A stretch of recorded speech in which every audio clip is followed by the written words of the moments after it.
అరుణ్ రోజాతో చెప్తూ ఉంటాడు. చూడు రోజా, 7 వారాల నగలు ముందే పెట్టుకున్నావు, నువ్వే ముందు పెట్టుకున్నావు, ఇప్పుడు దీక్ష పెట్టుకున్నా పర్వాలేదు అని అరుణ్ అంటాడు. కానీ ఇప్పుడు దీక్ష పెట్టుకున్న పెళ్ళైన తర్వాత, మన పెళ్ళైన తర్వాత ఆ 7 వారాల నగలన్నీ కూడా నీకే చెందుతాయి కదా అని చెప్తూ ఉంటే, అలాగే సార్, కానీ నాకు ఆ పట్టు చీర కూడా కావాలి అని రోజా అంటుంది. ఆ పట్టు చీర కూడా ఈ చామంతియే తీసుకురావాలి అని రోజా అంటుంది. చామంతి అయితే అది చూసి షాక్ అయి ఉంటుంది. ఏం మాట్లాడుతున్నారంటే, ఈ నగలు తీసుకురావడానికే చాలా కష్టమైంది, ఇప్పుడు పట్టు చీర నేనెలా తీసుకురాగలను, నా వల్ల కాదు అని చామంతి అంటుంది. రోజా అయితే మొండిగా ఉంటుంది. సరే అలాగే రోజా, ఏదో విధంగా ఆ పట్టు చీరని కూడా నువ్వు కట్టుకునేలా చేస్తాను అని అరుణ్ అంటాడు. ఇక అరుణ, ప్రేమ్, చామంతి ముగ్గురు కూడా గార్డెన్లో నిల్చొని చీకట్లో మాట్లాడుతూ ఉంటారు.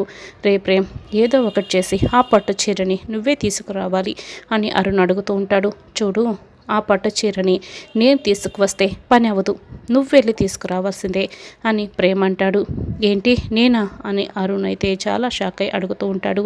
చామంతి అయితే చాలా షాకింగ్గా వింటూ ఉంటుంది. అవును, నువ్వు వెళ్తేనే పని పూర్తవుతుంది, నువ్వు వెళ్ళి నేను చెప్పమన్నట్లుగా దీక్షతో చెప్పావనుకో, అప్పుడు ఖచ్చితంగా దీక్ష ఆ పట్టు చీరని నీ చేతికి ఇచ్చేస్తుంది, అది తీసుకొచ్చి నువ్వు రోజాకి ఇచ్చేసాయి అని ప్రేమ్ అయితే ఒక ప్లాన్ చెప్తాడు. ఇక చామంతి అయితే చాలా షాకింగ్గా ఆ ప్లాన్ వింటూ నోరు తెరుచుకొని మరీ వింటూ ఉంటుంది. ఏంట్రా ఇది వర్కౌట్ అవుతుందా అసలు అని అరుణ్ అడుగుతుంటాడు. నేను చెప్పినట్లు నువ్వు ఏ మాత్రం పొరపాటు చేయకుండా చేసేసాయి, ఖచ్చితంగా ప్లాన్ వర్కౌట్ అవుతుంది అని ప్రేమ్ అంటాడు.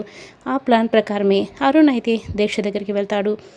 అరుణ్ రావడంతో దీక్ష అయితే ఇక సిగ్గుపడుతూ మేల్కొలు తిరిగిపోతూ ఉంటుంది. బావా, నువ్వు ఈ సమయంలో నా గదికి వచ్చావేంటి బావా, చెప్పు బావా, ఏం కావాలి బావా అని ప్రేమగా మాట్లాడుతూ ఉంటుంది.